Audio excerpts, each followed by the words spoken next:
Good morning, student. Let's start next topic, differentiation, which is the topic of continuity and differentiability.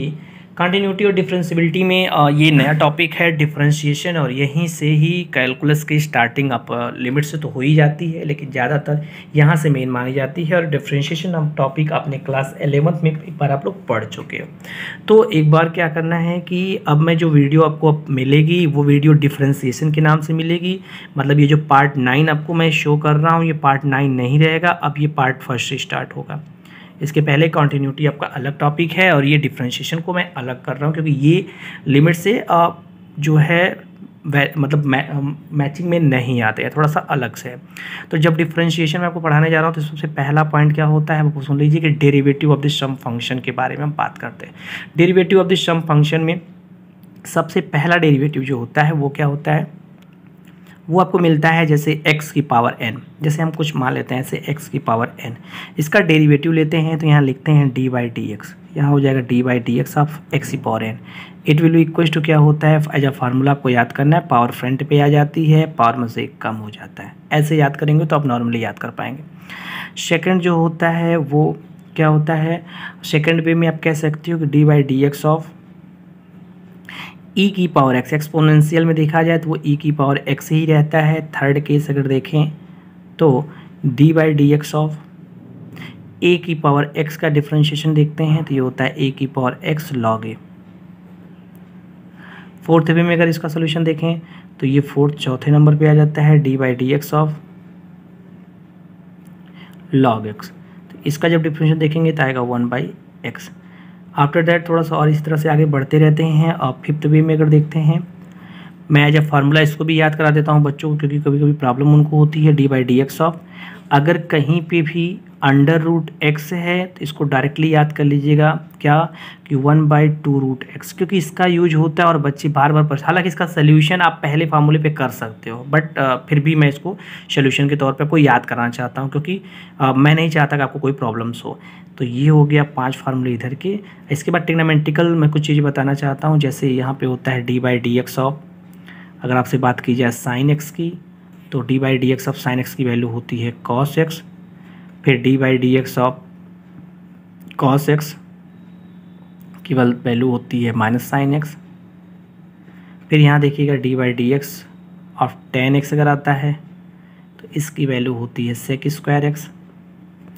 फिर D by D x of cosec x की value क्या होती है, तो D by D x of cosec x की value हो जाती है minus cosec x cot x. फिर इसके बाद अगर मैं बात करता हूँ d by D x of sec x, तो सेक एक्स की वैल्यू क्या होती है, ये होती है सेक एक्स टेन एक्स। और लास्ट अगर आपसे कोई बात करे कि d by D x of cot x की वैल्यू क्या होती है, तो आप कहेंगे ये वैल्यू होती है कॉट में माइनस कॉसेक स्क्वायर एक्स। तो ये जितने फार्मूले हैं नॉर्मली में ये मैं अपने सब आपको मैंने बता दिए जिसका आपको यूज करना है। अब एक छोटी सी बात है जो कॉमन याद रखने के लिए सुनिएगा, जहाँ सी ओ आता है वहाँ साइन देखिए नेगेटिव लिया गया। जैसे यहाँ सी ओ है डिफरेंशिएशन करना तो यहाँ साइन लिया नेगेटिव, सी ओ है डिफरेंशिएशन क्या कॉस देखिए नेगेटिव हो गया, सी ओ है डिफरेंशिएशन किया नेगेटिव हो गया। तो ये बात आपके लिए कॉमन है, तो मैंने आपको नॉर्मली बता दिया कि आप क्वेश्चन को याद रख सकें। अब इसके कुछ और रूल्स हैं जो आपको मैं सोच रहा हूँ अभी बता देता हूँ। जैसे प्रॉपर्टी बेसिस है इसकी प्रॉपर्टी, तो नॉर्मली क्या है, सम रूल ऑफ डिफरेंशिएशन कह के इसका सोल्यूशन आपको करवा दे रहा हूँ। और यहाँ पे हो गया आपका सम रूल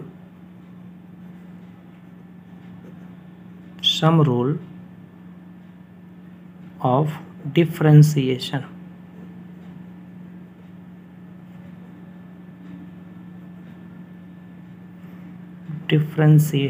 कुछ रूल है डिफरेंशिएशन के, वो क्या है। सबसे पहला रूल है कि कभी भी D by D x of यहाँ पे u प्लस वी अगर लिखा हो तो इसका जब डिफरेंशिएशन करेंगे तो हो जाएगा d u upon d x plus d v upon d x, ये पहला हो जाएगा। सेकेंड वे में अगर कहीं लिखा है D by D x of, तो सेकेंड में बताता नहीं हूँ, मान लो अगर यहाँ माइनस हो जाता है तो यहाँ भी माइनस हो जाएगा, ठीक है।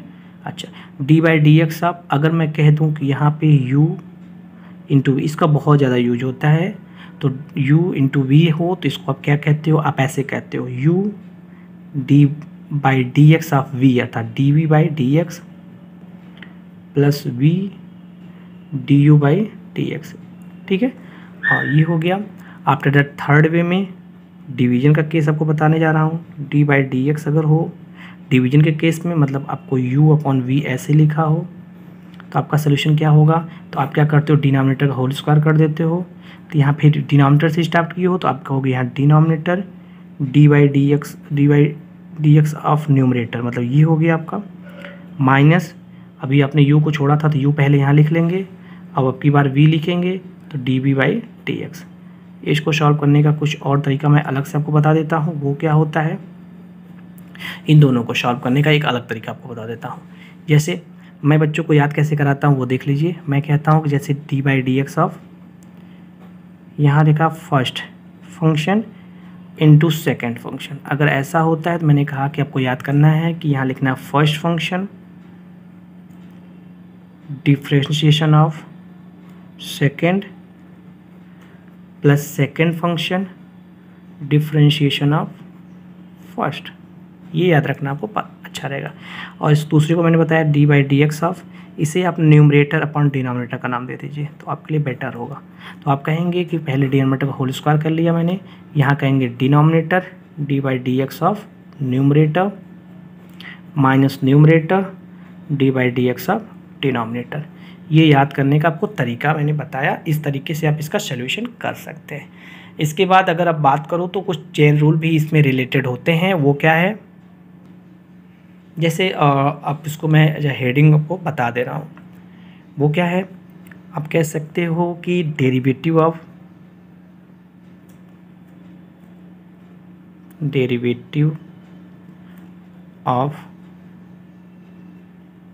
Composite function, derivative of composite function, जिसको आप दूसरा नाम देते हैं, कहते हैं चेन रूल। ये चेन रूल रहा। इसको देखिए कैसे करते हैं। जैसे पहला केस है कि हम लेट कर लेते हैं कि जो फंक्शन हमारा है पहले y इक्वल टू मान लीजिए एफ टी हो गया, ठीक है, एंड t इक्वल अपने क्या कह दिया है, जी एक्स को अपने t मान लिया है। तो देन इसका जब सॉल्यूशन करेंगे तो d Y by D x, क्योंकि हमको पता करना होता है d Y by D x क्या हो जाएगा, तो आप कहेंगे d Y by D T into D T by D x, ये हो जाएगा।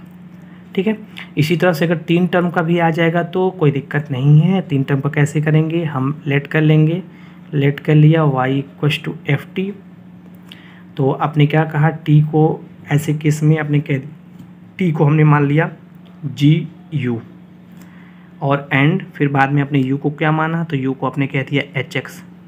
तो ऐसे केस में आपको होगी कि जो वैल्यू मिलेगी वो D Y by D X ही हमको पता करना है, तो वो हो जाएगा यहाँ से D Y by D T into D T by D U into D you by D X. इसका जब सोल्यूशन करेंगे तो आपको D Y by D X normally मिल जाएगा। इसको और अच्छा समझने के लिए हम एक्सरसाइज 5.2 के तरफ चलते हैं। तो एक्सरसाइज 5.2 का सोल्यूशन करेंगे और अच्छे समझ में आएगा। जैसे पहला क्वेश्चन क्या है, वो लिखा है साइन, ये लिखा है साइन ब्रैकेट में है एक्स स्क्वायर प्लस 5। तो पहली बात जो दिया है गिवन उसको y मान लेंगे। आप सबसे पहला काम आप करेंगे कि y इक्वल टू मान लेंगे, जो भी क्वेश्चन उसको y इक्वल टू मान लेंगे। यहाँ लिख दीजिएगा लेट y इक्वल टू, आपने मान लिया। ठीक है, तो अभी आपको जब डिफ्रेंशिएट करना है इसको, तो अभी सोचना है आपको कैसे इसको करेंगे। तो हम क्या जानते हैं, देखिए पहली बात ध्यान दीजिएगा, आपको साइन x का डिफ्रेंशिएशन पता है, लेकिन ये चीज़ है जो आपको प्रॉब्लम क्रिएट करे। अगर यहाँ x होता तो सोल्यूशन हो जाता, x मतलब वही x t कुछ भी रहता, तो आप इसी को मान लीजिए। हमने यहाँ कह दिया लेट क्या कर लिया मैंने कह दिया कि x square plus 5 equal to, मैंने कह दिया टी है। तो जिसको आपने माना पहले उसका डिफरेंशिएशन करिए। तो एक्स स्क्वायर का डिफरेंशिएशन होता है 2x, क्लास आपने 11 में पढ़ा है, और प्लस 5 का हो गया 0। इक्वल टू टी का डिफरेंशिएशन होता है D T by D x, implies that यहाँ से हो गया डी टी इक्वल टू, ये डी एक्स इसके साथ कंबाइन हो जाएगा, तो ये हो जाएगा, या यहाँ से केवल कर लीजिएगा, ये हो गया 2x डी एक्स। बट हमें क्या करना है, हमें जो सोल्यूशन यहीं से प्राप्त होगा, तो हमें ये वैल्यू निकालने की कोई ज़रूरत नहीं है, ठीक है। ये जब हम इंटीग्रेशन पढ़ेंगे तो इसकी ज़रूरत पड़ेगी। फिलहाल हमें यही सोल्यूशन करना, हम इसको ही देखते हैं। इम्प्लाई दैट यहाँ 2x की वैल्यू क्या हो गई, dt/dx हो गई। ये पहला इक्वेशन आपका क्लियर हो गया। अब वैल्यू यहाँ रखिए, तो ये y इक्वेशन क्या हो गया, साइन, और ये x² + 5 है, तो x² + 5 वैल्यू क्या आपने मान लिया, t मान लिया। तो इसका डिफरेंशिएशन करिए दोबारा से। तो जब इसका डिफरेंशिएशन करेंगे तो y का होता है dy/dx, लेकिन t के टर्म में करें तो dy/dt हो गया, इक्वेशन साइन t का क्या होता है, cos t। ये सेकंड हो गया। और चेन रूल में आपको बताया गया है कि आपको निकालना क्या है, dy/dx निकालना है। और dy/dx वैल्यू क्या होती है, dy/dt × dt/dx। तो हम दोनों वैल्यू रख देते हैं। तो dy/dt की वैल्यू अभी आपने देखा यहाँ से cos t है, और dt/dx की वैल्यू यहाँ से 2x है। तो फाइनली हमको मिला dy/dx = 2x cos t, और t की वैल्यू वहाँ से रख लीजिए, आपको मिलेगा x² + 5। ये हमारा आंसर हो गया, ठीक है। तो इसी तरह से आगे की क्वेश्चंस भी हैं, मैं नेक्स्ट वीडियो में आपके आगे के क्वेश्चन देंगे।